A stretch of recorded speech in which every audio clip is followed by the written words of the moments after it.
Gereja, penjaga umatnya. Yeskil 3 ayat 14. Dan roh itu mengangkat dan membawa aku, dan aku pergi dengan hati panas, dan dengan perasaan pahit, karena kekuasaan Tuhan memaksa aku dengan sangat. Yeskil sangat sedih karena musibah yang akan datang, yang harus diumumkannya atas perintah Allah. Walaupun sangat sedih, ia tetap setia kepada panggilannya. Salah satu tanda yang memastikan bahwa kita ada dalam hubungan baik dengan Allah ialah kita tetap mengasihi kebenaran dan membenci kefasikan seperti yang dilakukan Allah.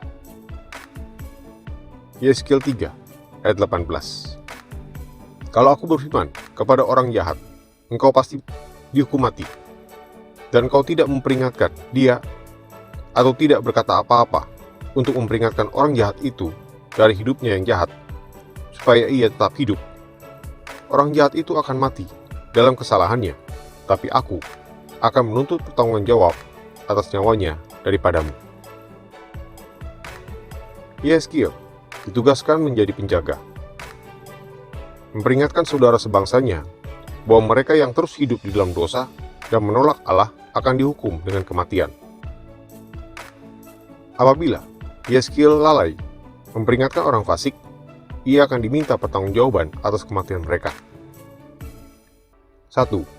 Dalam perjanjian baru, hamba Allah yang setia juga harus memperingatkan orang-orang dalam jemaatnya yang hidup tidak benar bahwa mereka tidak akan mendapat bagian dalam kerajaan Allah dan keselamatan jikalau mereka tidak bertobat.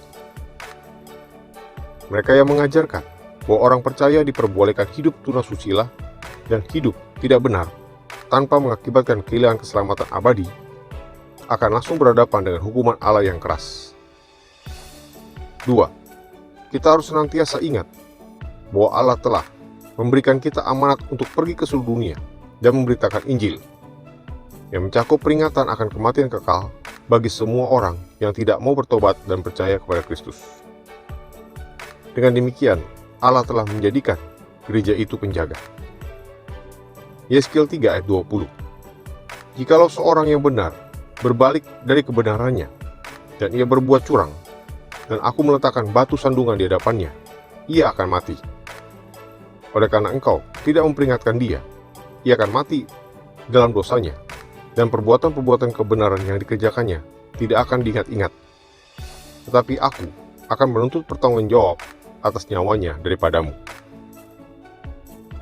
Seorang benar yang berbalik meninggalkan Allah, mulai hidup secara fasik, dan menolak untuk bertobat, akan mengalami hukuman Allah dan mati.